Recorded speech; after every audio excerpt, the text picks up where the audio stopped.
Welcome to Om Times TV, a division of Om Times Media and Broadcasting.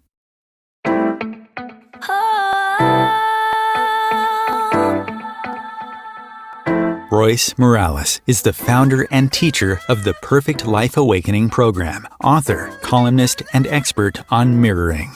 She empowers clients with her profound process that helps neutralize self-sabotage, shift stuck patterns and negative thinking by locating the origins of limiting, subconscious programmed beliefs. Live an authentic existence, discover your true purpose, connect with your higher consciousness, reset your life, transform from triggered to empowered, and attract what you truly desire and deserve by discovering what life is reflecting to you. Because it's all mirrors.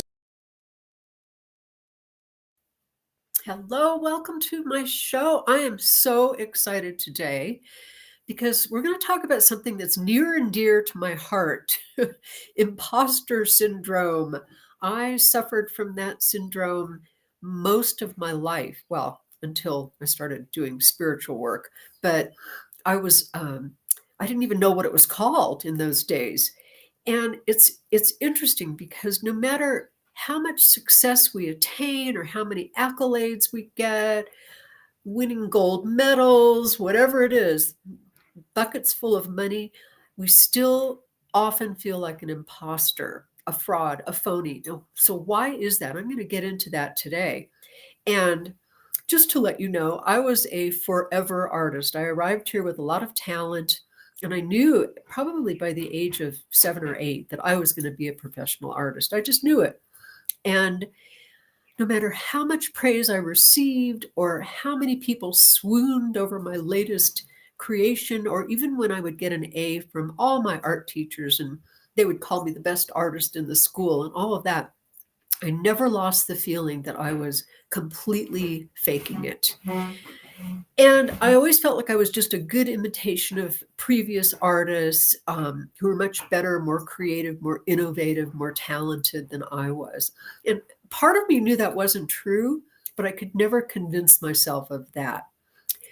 And then after college, I made up reasons to not pursue a career in art.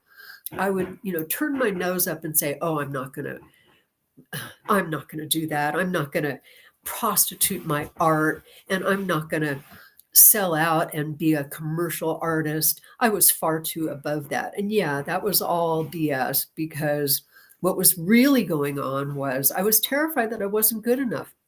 And based on the topic today, I felt like an imposter.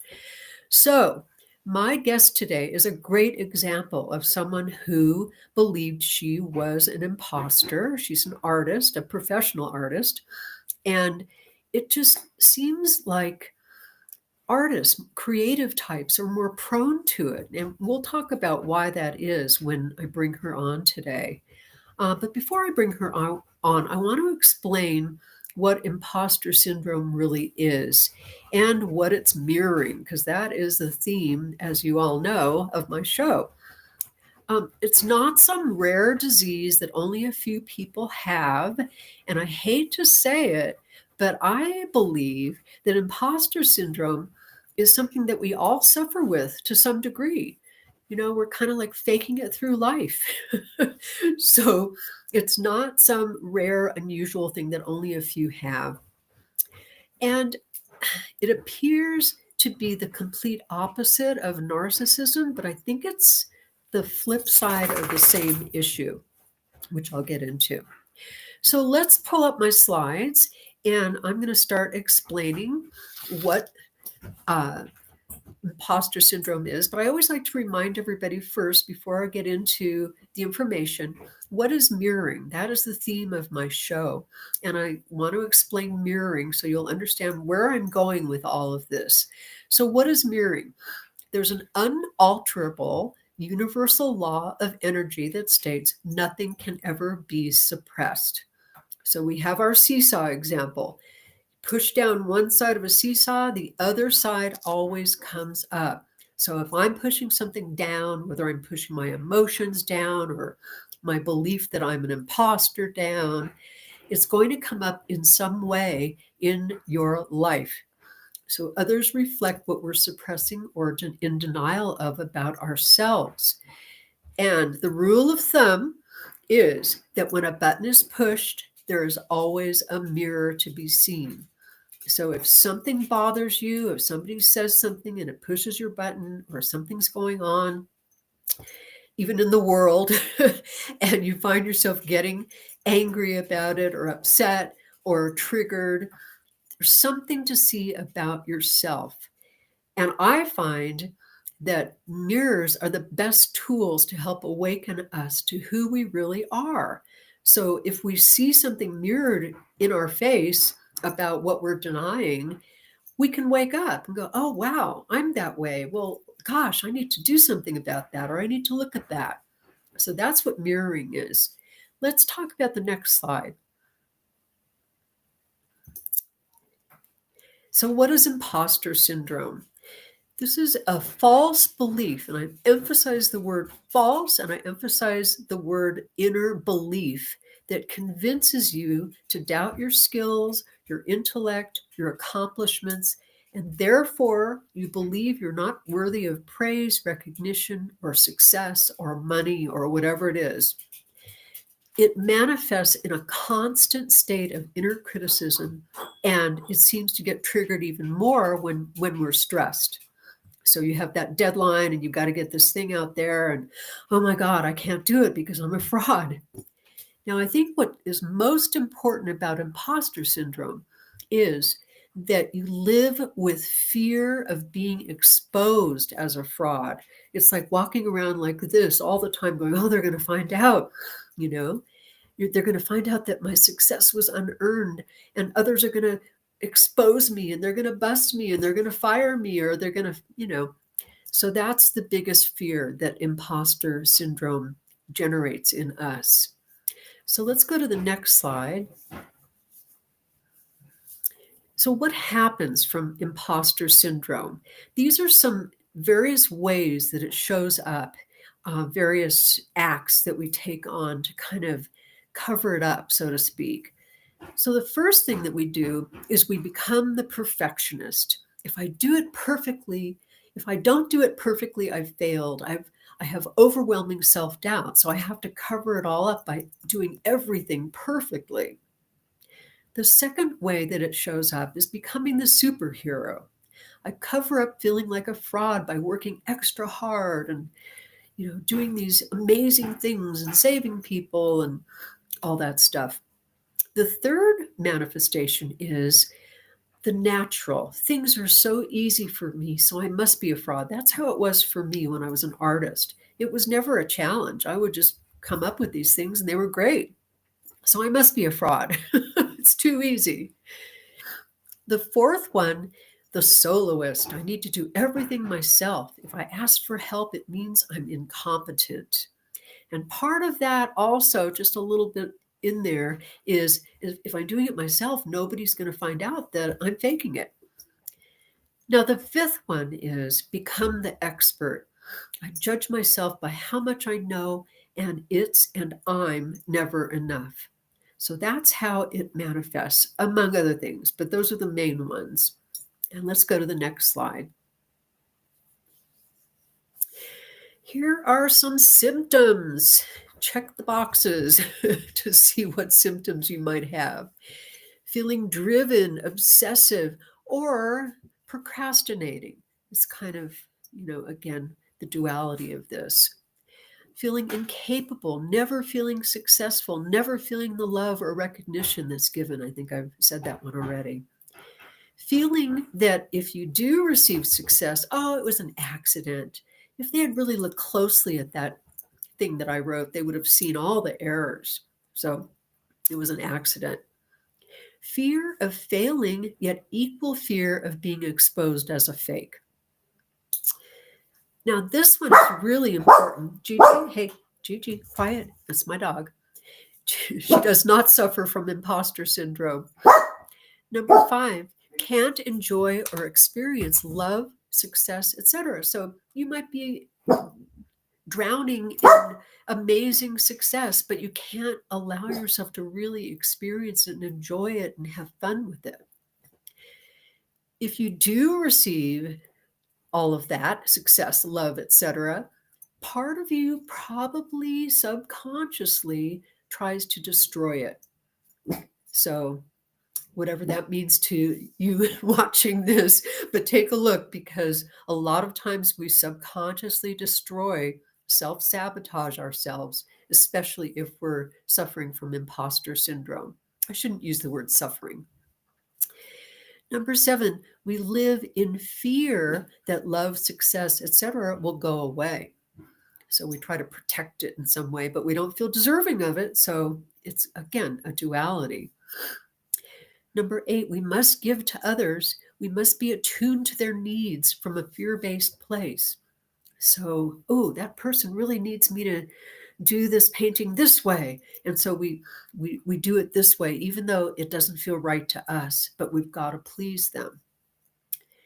Number 9, can't accept help from others due to fear of being exposed. I mentioned that on the other slide. A lot of times an imposter syndrome person takes on an act of being the charmer. Oh, I'll do anything you want, and oh, you're just wonderful. So that's their little way of dealing with things. It's really draining and exhausting living with this imposter syndrome. So we feel drained and exhausted, or we have insomnia. Again, two sides of the same coin, ups and downs. A lot of times people that have this syndrome are also prone to addictiveness or compulsive in some way. So, that's a lot. So the next slide is the primary source. This is where it gets really important to understand where it comes from. And this is what I teach in my courses, my Perfect Life Awakening courses. And I think I actually talked about this a couple of episodes ago. The bottom line source for everything might look like fear of love, fear of losing love. So I'm going to make this beautiful thing because I'm so afraid that you're not going to love me. Your love is going to go away. But the deeper fear, the much deeper fear, which is so hard for people to get to and to admit and acknowledge and recognize, is the fear of having love. So the imposter syndrome is one way, it's one amazing way for us to make sure that we do not have love. So if I have love, it means that I deserve love, because there's part of me that really believes I don't deserve love. And we've talked about this before, that when we do things that we believe caused pain or loss, part of us decides, oh, I'm dangerous. I need to keep everybody away from me. I need to keep love away from me. I need to keep success and power, etc., away from me. And that's underneath everything. And that's what shows up as imposter syndrome. So if I were to really accept the fact that I'm this talented person and I'm smart and I'm capable, it would mean that I deserve love. And I can't allow myself that. So I push it away subconsciously. So that's the core. That's the issue. So let's see what the next slide says. So why we believe we don't deserve. I think I've already said that already, but let me go over it again, because it's so core and it's so crucial. So times that we bought into fear. So here we are in these bodies, and we need to make sure that they survive. That's our big message upon arrival, survival. So for me to survive, I need to make sure that nothing gets in the way of that. So I buy into my fear and I do something that caused pain or loss to make sure I survive. And at that point, and it can be from past lives, it can be from the birth experience, it can go all the way back. At that point, I decide that I do not deserve love, power, success, etc. And from then on, when love, power, success, etc. shows up, we subconsciously try to sabotage it. I don't deserve that. I'm not safe. I'm dangerous. So we're terrified to receive, since that would mean that we're deserving, and that would mean that we're wrong about who we decided we are from those actions that we did that brought pain and loss. So, not allowing ourselves to receive love, success, etc., believing we're an imposter, allows us to be right that we don't deserve. And this pattern continues until we awaken and see what we're doing. And it gets so obvious, you guys. It's like, oh, I can't even believe I didn't see that about myself. Like I was sharing about my decision to not become a professional artist. When I look back on that, that's all it was. I didn't deserve to be a successful artist. I didn't deserve to manifest what I believe I was here to do. And ultimately, of course, I found out that wasn't what I was here to do, which is pretty funny, but that's a whole other story. So it gets really obvious with awareness. So let's see what the next slide says. As I said in the beginning, to some degree, we are all imposters. As long as we're still functioning from fear, believing that we're just these bodies and don't feel deserving of our true power, we believe we're imposters. And all of us humans are here just trying to figure it all out all the time. So yeah, we're imposters to some degree. So let's see the next slide. I don't know if there is a next slide. I don't remember.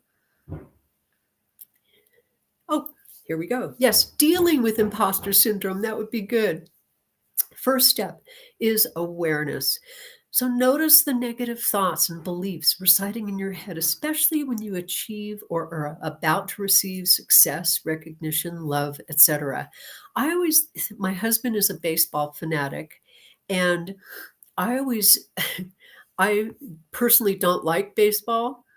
So, but he's always talking about it. And I've noticed through the years that a lot of times when a player gets bought or brought into a team, and they get these, $6 million paychecks, shortly after that happens, suddenly they're on the disabled list, or something happens, or they're drug tested and find that they're positive, that kind of thing.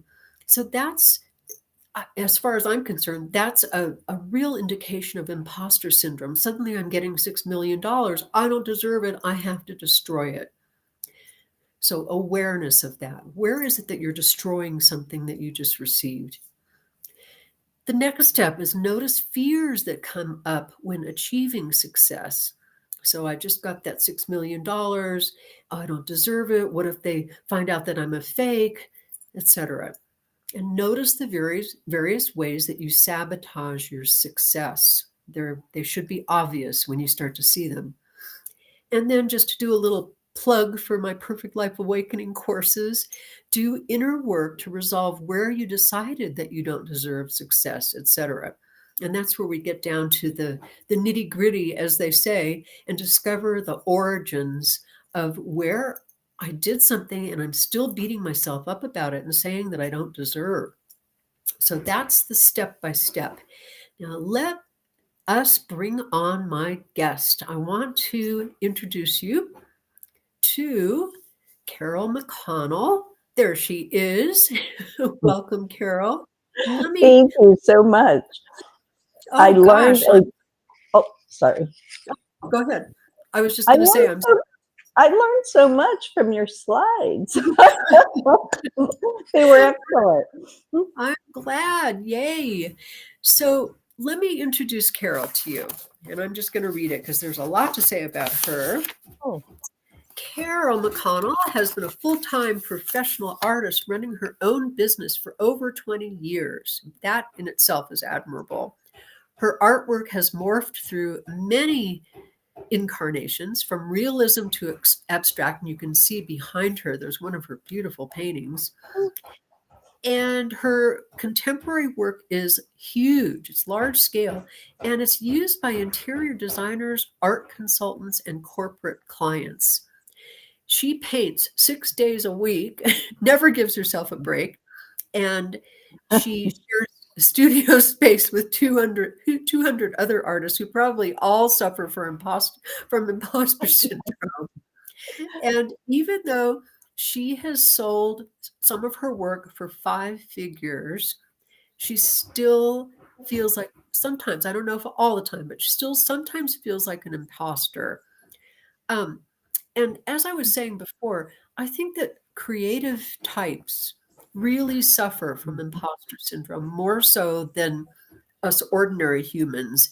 And so what I'd like for you to tell us, Carol, first of all, tell us your story. How did you get started in this amazing career that you're in? Well, I have a degree in art. It was in graphic art, and I worked many years as a graphic artist and advertising manager for large corporations. And about 25 years ago, I left all that and started being a full-time artist. And it's just been a wild, wonderful ride. I I I have moved studios 7 times. I'm in a building that has 200 artists, and we always have a waiting list. So the only time you get to move to a bigger um, studio is when someone moves out. So now I have the studio of my dreams. I get to paint whatever I want unless I'm doing a commission, and I love life. But there still is an imposter syndrome. I think if you look it up in the dictionary, artists would be number 1 listed under there because there's just so much comparison. Social media does me no favors. As soon as I do something I think that's wonderful, I get on social media and I'm like, that wasn't that great. It's just constant. And even though I can have artists, we're open once a month to the public, and I can have people come in and tell me they love my art. If I don't sell something then that night, then I feel like an imposter. If I'm in a show and I look at other people's work, I feel like an imposter because the comparison just never stops. Yeah. Well, when I was an artist, back in the old days when I was an artist, social media didn't exist. Oh God, that must be really tough. Oh, it's terrible because, I post on it to stay out there and relevant and everything, but scrolling through, you see the most beautiful art and you can't help but just say, how's that compared to what I'm doing? And I notice on your list, I'm the superhero. What I do is just work more. I think if we had a time clock in the building when you walked in and all 200 artists had to clock in and clock out, I would rack up the most hours. I am here a lot. And I love being here. I love being here. But at the same time, I'm trying to get to the level, I'm trying to climb up to the level where I feel like I'm a successful artist, and I am a successful artist, but it is just, it never ends with the imposter syndrome. So now you have social media to compare yourself with, plus all your studio artists. What about, because I know when I used to do drawings, I would look through books and I would see Da Vinci's drawings and I'd go, oh, mine never compares to that and it never will. So how do you deal with that kind of comparison? That never ends either. I have a huge stack of art books. I love seeing, throughout the years what artists created. And, they say there's nothing new. And that's right. You can see some of the most amazing art throughout the ages that is, just unbelievable. And I started out as a realist, but I didn't want to do that after a while. There's just so many people that want to paint every eyelash, and I didn't. So I went into more impressionism, but I keep reinventing myself. But the comparison, I can't even begin with the books because you look at some of the famous artists throughout time that I just love. It's just unbelievable. You can't open those books and compare them to your work. I Yeah, mean, it's hard not to, though. Yeah. it is hard not to. Yeah. And I learned from them. I learned from looking in books and seeing what other people are doing and looking on social media. I see a beautiful color palette and I think, oh, I want to do a painting in those colors. And, everything, it just continues. It continues on. Yeah. So I'm thinking, as you're talking, I'm thinking about a dear friend of mine who is a professional artist, and he's phenomenal, just phenomenal. I compare him to Michelangelo all the time, and he laughs. But I was talking to him about imposter syndrome. I thought maybe I could have him on the show. And he said, "What's that?" Oh, And there I are a few, I think if you're like a savant, if it just pours out of you and you don't have to work for it, like you said you were, maybe those people don't get imposter syndrome. I know a woman who thinks her art's fabulous, and she probably never had imposter syndrome. And her art is good. It is good. But I would still have imposter syndrome if I did her art. I just think that artists, there might be a few, but like I said, I think they must be savants, because they cannot work a painting. It must just flow onto the canvas and be an amazing thing. I have evolved, and sometimes I take canvases off the wall because I've looked at them long enough and I decide they're not good and paint over them. And that could have been a great painting that I painted over. So, I wish I had that. I don't have the savant where I can just sit down and draw a 57 Chevy from my brain. That's not the kind of art I can do, or render the human form like Rembrandt. And it's impossible for me. So those artists maybe that can do that, maybe they don't have imposter syndrome. You got to get another one on and ask them. Yeah, I'm sure the interview would last about 5 minutes, because he'd say, "No, I don't know what that means." So we're done. Wow. Yeah. Wow. So I'm talking to Carol MacConnell. We're going to take a bit of a break, and when we get back, I'm going to talk a little bit more about how you really discovered that you have imposter syndrome and what to do about it. So we'll be right back. Om Times TV.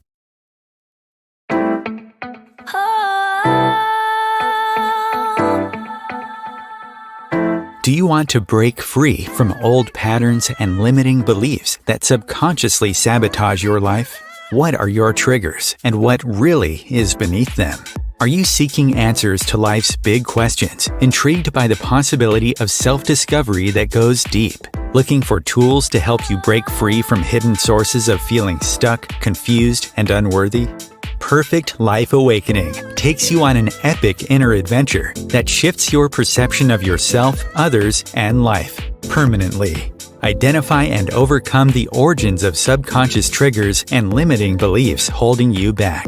That's how you transform your mindset from the roots. That's how you liberate your spirit, awaken your intuition, and discover your true purpose. Dive deep into the mysteries held within.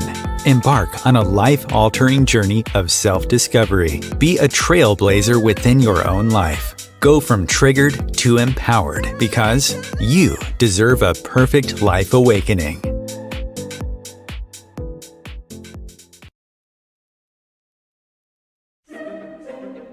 Imagine becoming a super influencer. Reinvent yourself, invest in your brand, and then manifest your success with a robust spheric approach. Om Times Media and Broadcasting offers a unique and multifaceted way to become the spiritual and conscious influencer you deserve to be by putting your message across our powerful platform with its proven record of integrity and excellence. Through our produced shows, Om Times offers the opportunity to become a social media TV personality, a radio show host, an Om Times magazine columnist, and a syndicated podcaster, all in one shot. By live streaming your show on Om Times TV and broadcasting it across the extensive Om Times radio and TV networks, you become more than a host. You become an ambassador and a force for positive change. Om Times. Open yourself to the possibilities. If I could be you, and you could be me for just 1 hour. If we could find a way to get inside each other's minds. Walk a mile in my shoes. Walk a mile in my shoes. Well, before you abuse, criticize, and accuse. Walk a mile in my shoes. Welcome back. And today I'm talking with Carol MacConnell. She's a professional artist and somebody that has personally experienced imposter syndrome and which I was we all experience to some degree, but especially creatives. So how did you kind of realize that you had that going on, that imposter syndrome was affecting you? How did that show up? It's kind of that monkey brain, that chatter that's in your head. I'm not good enough. Look at that piece. Your piece isn't as good. Blah, blah, blah. What do you think you're charging for that? That's too much. You know, it's monkey brain. It's like, stop with all that chatter in my head. But that's how it shows up. And I am way high energy. My brain never stops. And because of that, I can get into that syndrome where my brain is just chattering away. And, you know, it takes, I have to really stop it and say, my piece is good. You know, that piece of art is good that's in that show that's being compared to everybody else's. And the fact that theirs sold and mine didn't doesn't mean mine's bad. And, you know, if mine sells, well, then I'm good. I'm a good artist. So, you know, it's just really, it's that chatter. Ooh. Yeah. And so the way you deal with it is just kind of, you know, no, that's not true. Is there anything else that you do with it?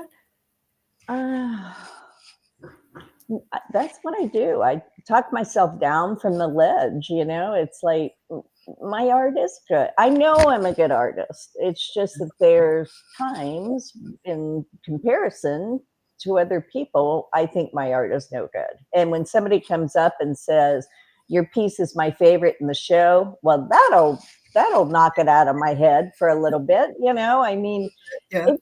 it's hard because art is so personal. It's you putting yourself on a canvas and having somebody else come up and judge it. And now that I'm a large scale contemporary artist, not everybody likes or understands abstract art, and I put myself right in the middle of that. So. Yeah. You know, I do a lot of educating on abstract art and how to look at it and how to see it. And, you know, I used to do a lot of figurative, and there's a ton of artists out there. I mean, no, there's a ton of buyers out there, people out there that think, why would I own a painting of somebody that I'm not related to? And I'm like, walk into any museum and what you're going to see is Whistler's mother. You're going to see paintings of muses that the artists loved and painted over and over again. The artist's sister, you know, all of that. And don't you wish you owned Whistler's mother? You know, like, you're not related to her, but it's worth a fortune. So a lot of art is subjective, and people want to tell you their opinion on it, and that's hard too.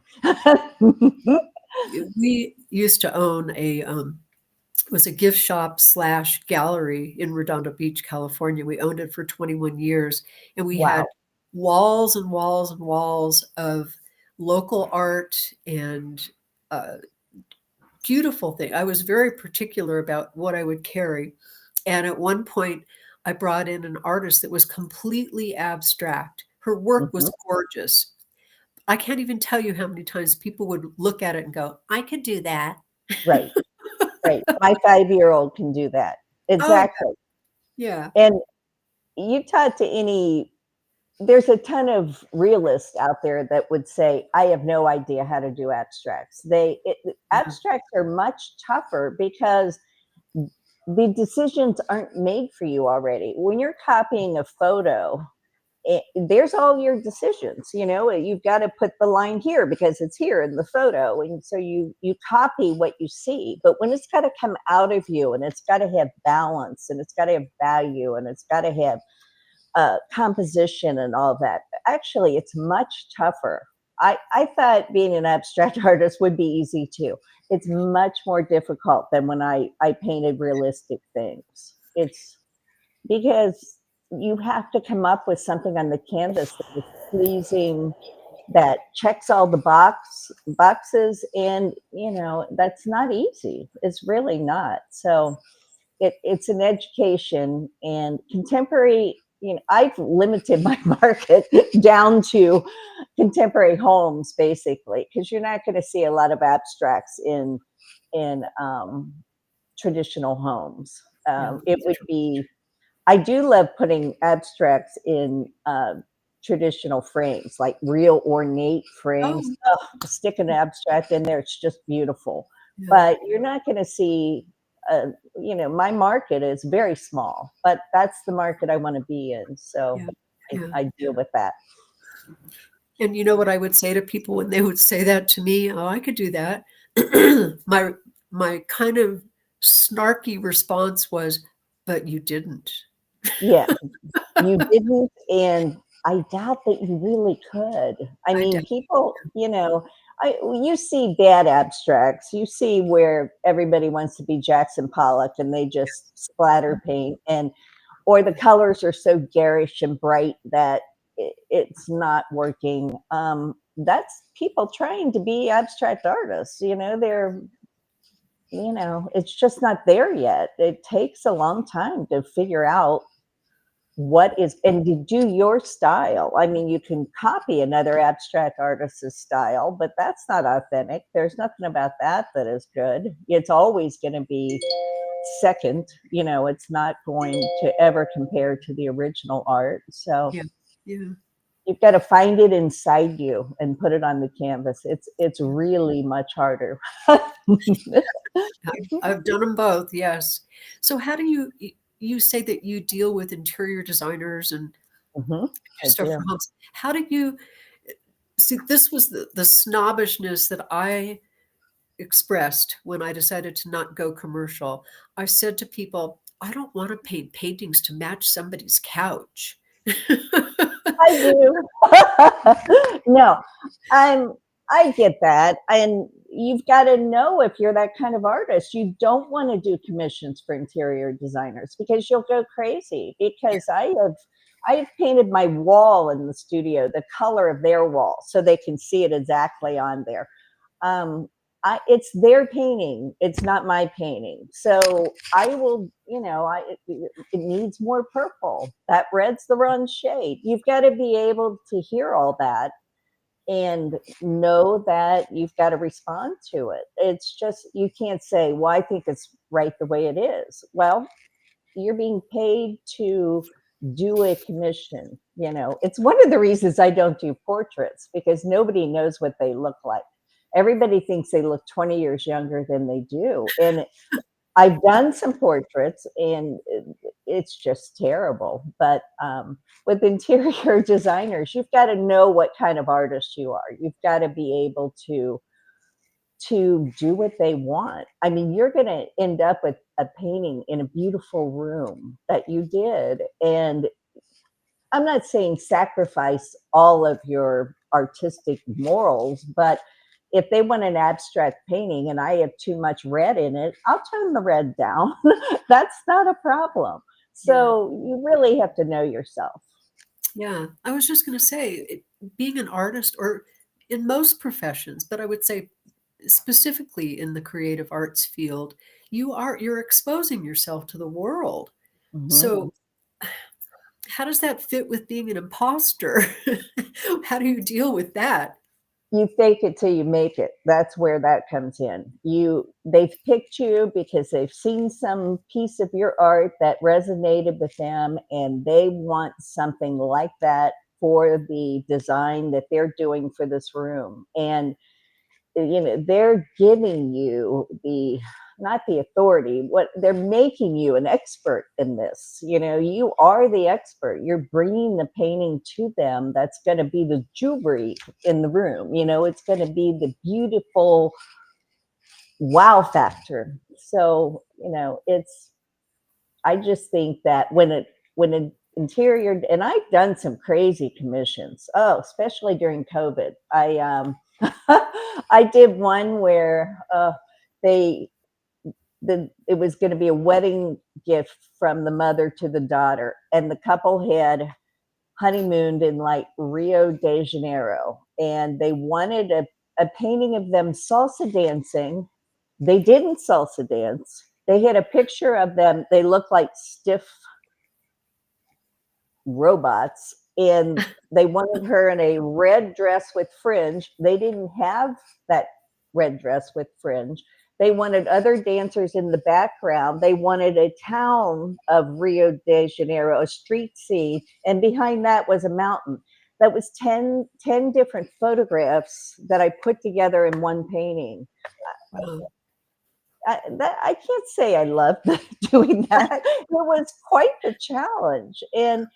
But the thing you got to remember, especially when you're putting figurative people into paintings, they love those people. And if you get the essence of that person in that painting, they're going to love it. They're not going to care that it's, not a Rembrandt.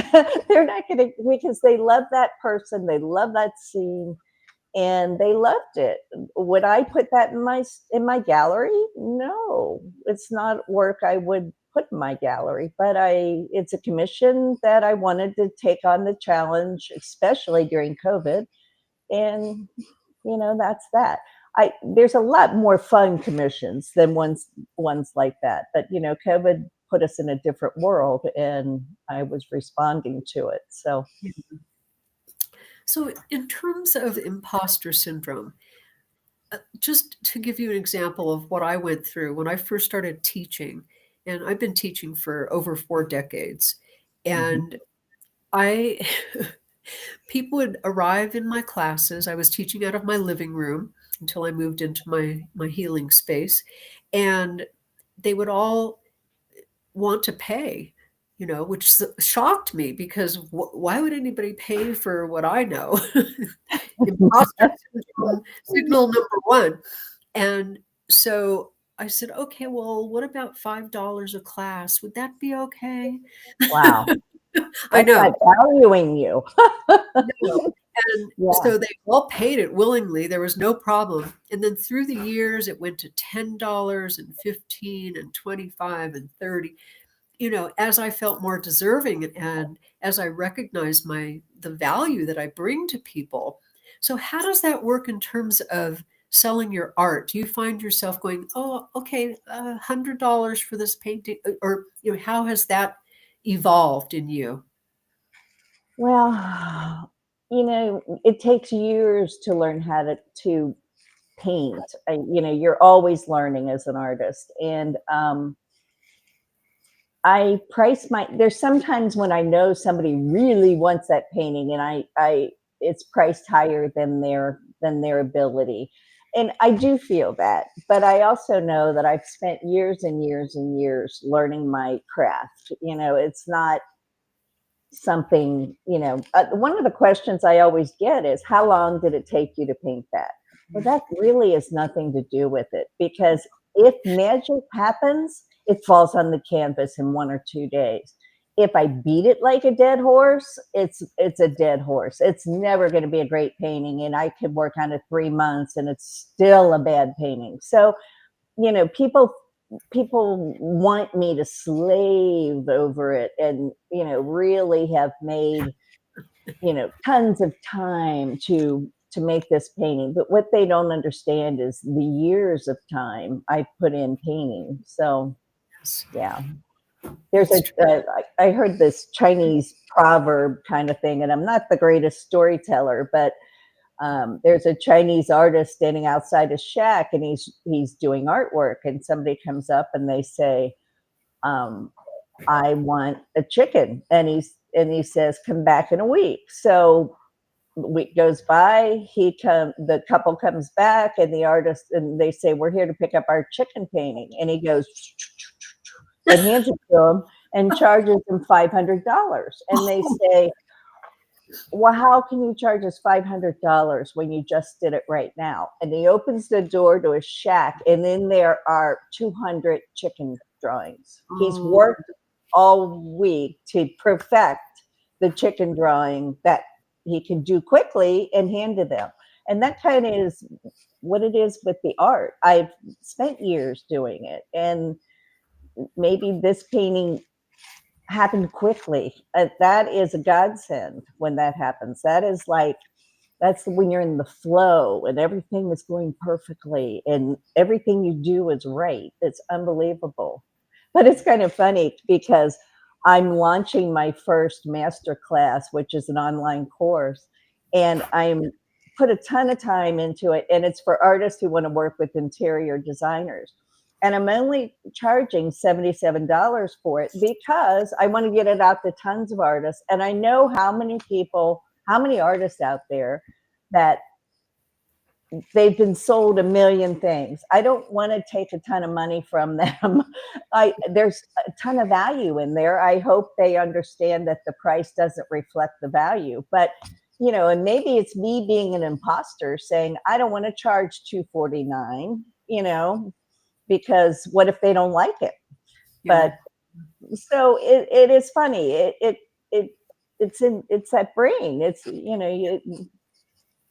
but I do that. I did that with my course as well as my paintings. My paintings are priced by the inch for the most part, and they're standard. So if you buy one size, it doesn't matter if I did that 2 years ago or last week. It doesn't matter if it's my favorite painting. It's the same price as the other one that's that size. So yeah, it's interesting, the whole pricing thing. That's a great story about the chicken. As you were talking about it, I was thinking of Banksy, yes. The guy, the banana, taped a banana on the canvas. So how do you, I wonder if he feels like an imposter. And what are your thoughts about that sort of art? Well, actually, he's a great artist. And I think being a great artist allowed him to put a banana on the wall and put duct tape on it. I couldn't do that. I don't have the following. I don't have the world presence that he has. But it really was genius. I mean, it was genius. He figured out a way to stump us all, and we're still talking about it. So, yeah, it was a genius move. That was my tweet. When I saw that, I thought, excuse me, this guy is amazing. What, pardon the word, but what balls somebody had to do something like that and sell it for, what did he sell it for? Thousands? 2.1 million. I don't know. A big, huge number. It was millions. Yeah. Yeah. And I bet he has imposter syndrome, unless he's like, I think, unless the confidence comes from the bank account. I don't know, but I just imagine he's like, oh my God, I can't believe I put a banana on the wall and they paid $2 million. But, I'm sure there's moments where he has imposter syndrome too. It's just an artist thing. Except for your friend. Yeah. Maybe Da Vinci had imposter syndrome too. He probably said, why are people looking at this Mona Lisa? It's just a portrait. Right. Yeah. God. So you mentioned that you're doing a masterclass. Tell us more about that, and how do people find out about that? That sounds really fascinating, especially for artists that are struggling, because they could do something. And I know that the interior design market is big. So yeah. Yeah, there's actually 17 times more interior designers than galleries. There's like 78,000 interior designers and 5,000 galleries in the US. So the Wow. market is out there, and it's a great new revenue stream. You know, here's my, let's see, here's my book, and it's an online course, and there's QR codes in the book, but on the course you just get the videos and all the secrets, all the hacks and everything are in the videos, so it's kind of fun. But I just think that it's an untapped market for a lot of artists, and they need it. This book, isn't it? You got to do the work. You have to build your list. You have to make contacts.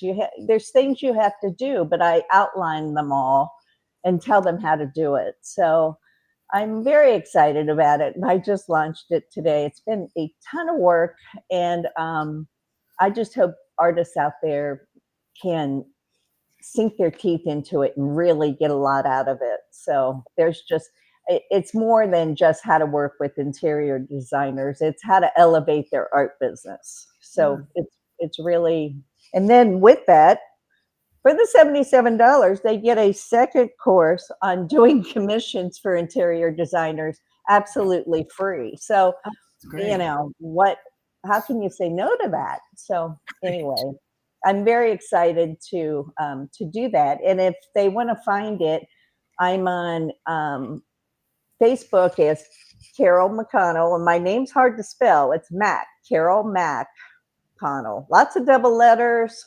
Find me on Facebook, and it's in my bio links. On Instagram, it's a little easier. I'm Carol Paints _, and it's in my bio there. So they can just click on it and purchase the class. So that's great.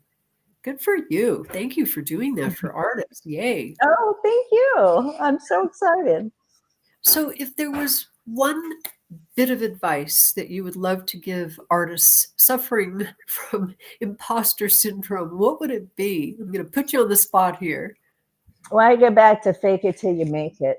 You know, all artists are good at some level. You know, we're all learning and creating, and, you know, the fact that you're putting your heart on a canvas, you got to give yourself a pat on the back for that. So whether it's technical or if you're doing, you know, freer art, you're painting your feeling, whatever, you've got to give yourself credit. You're creating beauty in the world, and we could use more beauty.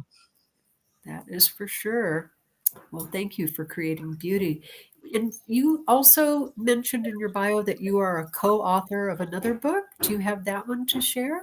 Ooh, I have the first one, not the second one. They're all, let's see. It's they're all based on creativity. They're on my website. So if you go to my website, the last one I did was on freedom, and I talked about gratitude, being an artist, and I am one author with lots of authors within a book. So it's pretty amazing. And yeah, so we were bestselling on Amazon, not New York Times, but yeah, on Amazon. And one is the Creative Life book, and then there's different editions, and I'm about to be in another one on courage. So yeah, I love doing those. And writing, I'd rather they put in my paintings in my writing, but it's another avenue to get you out in the world. So my art career turned into a writing career, so they kind of all blend together for sure. I wish I loved to write. I admire you for being able to put beautiful sentences. I love to read. I'm a voracious reader, but yeah, my novel will not be coming out anytime soon. My personal novel. I'll be in books, but just a chapter. Well, I went through imposter syndrome when I started to write, so it's really all the same. I sat there and said, who am I to write? I got good grades in English, but yeah, it was the same exact feeling of who am I? You know, yeah. So thank you so much, Carol, for thank talking you. about imposter syndrome and for doing what you do and bringing beauty to the world, and just keep up the good work. And just to remind everybody to read my Substack. It's called Royce's Ramblings, and I let my creativity out there every week. And I'd love to have you guys subscribe. It's free. And because, imposters can't charge money for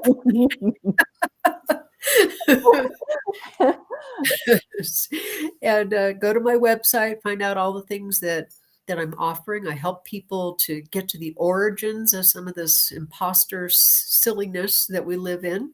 And that is what we deserve. Thank you so much. And I'll see you all next week on my next show. And thank you, Carol. Thank you.